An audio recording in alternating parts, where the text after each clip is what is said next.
మొన్న మీరు ఒక అనుకున్నారు 90 సినిమాల తర్వాత మీకు రావాల్సిన సక్సెస్ వచ్చింది, అంతా బాగానే ఉంది. అయితే మొన్న మీరు సక్సెస్ మీట్లో మాట్లాడుతూ మీరు ఆల్రెడీ ఒక పక్కన గేమ్ చేంజర్లో ఒక రోల్ చేసి కూడా ఈ సినిమా గురించి మాట్లాడుతూ మరి అది పోతారు మొత్తం ఈ సినిమాకే పోతారు, వేరే ఏ సినిమాకి పోరంటే అనిల్ గారు చివరిన దాని గురించి అంటాం. అంటే మన మాటలు ఎక్కువైనాయి, మనం సక్సెస్ తర్వాత కొంచెం జాగ్రత్తగా ఉండాలి, మీరు అలా మాట్లాడకూడదని మందలించారు. అంటే అవును, కొంచెం హుందాగానే కాషన్ చేశారు. ఎందుకు ఏంటి నేను కారణం చెప్తాను.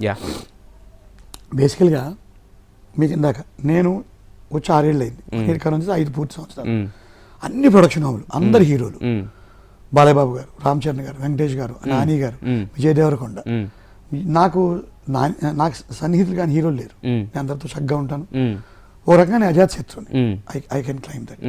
ఇండస్ట్రీ కూడా ఎప్పుడు ఒక తప్పుడు మాట మాట్లాడడం కానీ, ఒక నిమిషం లేట్గా వెళ్ళడం కానీ చేయలేదు. ఒక్క మిస్బిహేవియర్ నా వెంపు నుంచి ఈరోజు వరకు లేదు. ఇది నేను ఎప్పుడు మీరు ఎప్పుడు నా ప్రీ రిలీజ్ ఈవెంట్ స్పీచ్ విన్నా చిన్న ఫన్గా మాట్లాడతాను. నేను ఎప్పుడు ఏదో ఒకటి తీసుకుని ఆ ఫన్లో భాగంగా ఇప్పుడు గేమ్ చేంజర్లో రామ్ చరణ్ గారు షూటింగ్ రోజున ఒక మాట అన్నారు, నేను ఆయనతో మంచి సీన్ చేశాను, ఈ డైనమిక్ ఏంజల్ ప్లేట్. అవునవును, I'm feeling privileged to act with people like you అన్నారు ఆయన. ఇంత మంచి చదువుకుని ఇంత అద్భుతమైన బ్యాక్గ్రౌండ్ ఆయన కూడా చెప్పేశారు మొత్తం ఈ కథ అంతా తెలిసేది అందరికీ. ఓకే ఓకే, ఎందుకు ఎవరో చెప్పారు, సో నేను కొంచెం దానికి ఎక్స్టెండ్ చేసుకుంటాను, చేస్తా, ఎందుకు ఊరుకుంటాం, నాకు ఉంది లేని బాబు. వైజాగ్ లో షూట్ అవుతాను, ఆ ప్రాంతంలో కలిసరిగా నాకు ఒక 48 ఫిల్మ్స్ నడుస్తున్నాను ఆల్రెడీ చెప్పుకున్నాను. అద్భుతమైన గౌరవం ఇచ్చిన మనిషి, నాకు అందరూ ఇండస్ట్రీలో పూర్తి స్థాయి గౌరవిస్తున్నారు. ఇది నేను ఎప్పుడు ముందు స్పీచ్ ప్రిపేర్ అవ్వను. స్టేజ్ మీద నా ఉద్దేశం ఏంటంటే ఏదొస్తుంది మాట్లాడతాను, పోతారు, అందరూ పోతారు, ఎక్కడికి సంక్రాంతికి వస్తున్నాం సినిమాకి, అక్కడ కన్క్లూడ్ అవ్వాలి. ఎక్కడో ఆ ఎక్స్టెన్షన్లో ముక్తాయింపుగా మిగతా సినిమాలకి పోరనే దాంట్లో నేను గేమ్ చేంజర్ను ఆ 2 సినిమాలు నేను ఉదహరించలేదు. తీసుకుంటారు అనుకోండి, అదేమన్నా నా తరపున అది అనిపిస్తే నేను క్షమాపణ లేదు దానికి. జనరల్గా నా ఉద్దేశం అది కాదు. బేసిక్గా మీరు ఇంతవరకు నన్ను అలా విని కూడా ఉండరు, మీరు కూడా నా గురించి చెప్పారు. అందుకే అనిల్ కూడా అంటే కాషన్ చేశాడు. బట్ బేసికల్గా నా ఉద్దేశం అది కాదు. ఎందుకంటే నేను గేమ్ చేంజర్ బాలయ్య బాబు గారు అసలు మీకు నేను డాకు మహారాజు కూడా నాకు డేట్లు వచ్చాయి.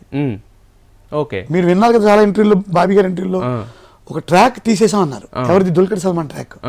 ఆ ట్రాక్ లో నాకు అద్భుతమైన వేషం, దేవాన్జీ ఆ క్యారెక్టర్ పేరు, ఒక అద్భుతమైన రోల్ ఇచ్చారు నాకు బాబీ గారు, బాలబాబు గారు. భగవంత్ కేసరి టైంలో ఆ రోజు Bhagavanth Kesari success meet speech ఉన్న తర్వాత బాలయ్య బాబు గారు ఆ రోజు రాత్రి జరిగిన విందులో నన్ను చాలా ప్రైజ్ చేసి, నా గతం కూడా వారికి తెలుసు, ఎందుకంటే ఒకసారి విశాఖోత్సవకి వారిని నేను చీఫ్ గెస్ట్ గా తీసుకెళ్ళాను. ఆ రోజు వారి స్పీచ్ అది తయారు చేసేటప్పుడు ఇన్పుట్స్ తీసుకోవడం నన్ను పిలిచారు ఆయన. అన్ని సినిమాలు సర్వేజన సుఖనోభవంతో మళ్ళీ క్వశ్చనే ఉంది, అది ఎక్కడో చిన్న ఎక్స్టెన్షన్ తప్పితే. బట్ దానికి ఇప్పుడు అది అడగపోయి అది అలాగే ఉంటది కదా. ఇప్పుడు దానికి మీరు ఏంటని చెప్పారు, నేను ఇప్పుడు ఇవాళకి అతి చిన్న ప్రొడక్షన్ హోమ్ కూడా వెళ్ళే వేషం అడిగే మనిషిని నేను అసలు వేషం ఎందుకు పోగొట్టుకుంటాను. అయితే నాకు ఇక్కడ ఇంకోటి ఏంటంటే సార్, ఇప్పుడు కలెక్టర్ కింద ఉన్నప్పుడు అందరూ JC2 ఏదైనా సీనియర్ ఆఫీసులో మీరు అన్నారు వైజాగ్లో నేనంటే ఒక మకుటం లేని మహారాజులా బతికాను, మినిస్టర్లతో మాట్లాడడం కానీ వాళ్ళు ఇలా ఉండేది. అంటే అందరూ మీ దగ్గరికి వచ్చేవాళ్ళు ఒక రకంగా పర్మిషన్ ఏదైనా కావాలన్నా కూడా. ఇక్కడ పరిస్థితి వేరు, మీరు ఎంత కలెక్టర్ అయినా ఇంకోటైనా మనం ఒక ప్రొడక్షన్ హౌస్ పిలిచినప్పుడు వెళ్ళాలి, తర్వాత వాళ్ళని అడగాలి, అడగని అమ్మాయినే పెట్టరు కదా, మిగతా వాళ్ళు ఎందుకు పెడతారు? సో మరి దానికి ఏమి ఒక చిన్నతనం ఏమి ఫీల్ అవ్వరు. మీకు ఇప్పుడు నా కథ, నా ఫెయిల్యూర్ స్టోరీ, మీరు దీనికి హెడ్డింగ్ అదే పెట్టండి, వడ్లమాన్ శ్రీనివాస్ యొక్క ఫెయిల్యూర్ స్టోరీ అదే పెడతాను, సక్సెస్ స్టోరీ. ఆ ఫెయిల్యూర్ స్టోరీలో రిజల్ట్ కంటే ప్రయత్నాన్ని నేను ఇష్టపడాల్సి వచ్చింది. ఎందుకు ఎప్పుడు రిజల్ట్ ఫెయిల్ అవుతున్నాం, అందువలన రిజల్ట్ కంటే కూడా ఫైనల్ ఎండ్ గోల్ కంటే కూడా ప్రయత్నాన్ని ప్రేమించడం అలవాటు అయిపోయింది. సో అందువల్ల నాకు ఇక్కడ నొప్పి తెలియలేదు, ప్రయత్నాన్ని ప్రేమించాల్సి వచ్చింది. ఇక్కడ ప్రయత్నాన్ని ప్రేమిస్తాను. ఇప్పుడు చాలా మంది అడుగుతారు, ఇన్ని సినిమాలు అయ్యాయి కదా, మీరు ఇంకా ఎందుకు అందరి ప్రొడక్షన్ హౌస్కి వెళ్ళి ఎందుకు దొబ్బుతారు? నా దాంట్లో 2000 ఫోన్ నెంబర్లు ఉంటాయి, అసిస్టెంట్ డైరెక్టర్ నుంచి మేకప్ మ్యాన్ దగ్గర నుంచి కాస్ట్యూమ్స్ కుట్టేవాళ్ళు ఉంటారు కదా, 70-80 ఫోన్లు ఉంటాయి, నెంబర్లు ఉంటాయి. ఊహించగలరా? ఇప్పుడు నా స్థాయి నటుడికి, నా స్థాయి బ్యాక్గ్రౌండ్కి, ఇది మెయిన్ కాస్ట్యూమ్ డిజైనర్ కాదు, అసిస్టెంట్ కాస్ట్యూమ్ వాడు ఉంటాడు, సీను విజయవాడ, ఎవరినే వదలరు, గరివిడి సీను, కాస్ట్యూమ్ సీను గరివిడి ఉంటుంది, ఎవరినే వదలరు. మీరు కావాలి చెక్ చేయండి, ఎన్ని మేకప్ అని కొట్టి ఎన్ని వస్తాయి చూడండి. ఎవరు అసలు మేకప్ నెంబర్లు ఎందుకు ఉంటాయి, ఎన్ని ఉంటాయి చూడండి, ఎతకండి. సో అట్లా నేను ఏంటంటే ఇలా ఒక వసుదైక కుటుంబం, ఉమ్, నాకు కుటుంబాన్ని డెవలప్ చేసుకున్నాను ఇక్కడ. ఓకే. ఆ కుటుంబంలో నాకు అవమానం ఉంది, ఉమ్, ఒకడు పెడతాడు ఒకడు పెట్టడు, ఉమ్.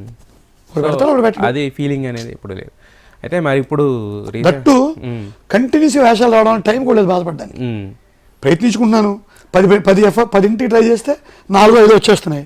సో 20 రోజులు 15 రోజులు నెల వర్క్ ఉంటుంది, ఇంకా ఆలోచించేది ఏముంది, టైం ఏముంది. మళ్ళీ డబ్బింగ్లో ఒక Yeah. 5-6 రోజులు డబ్బింగ్లు.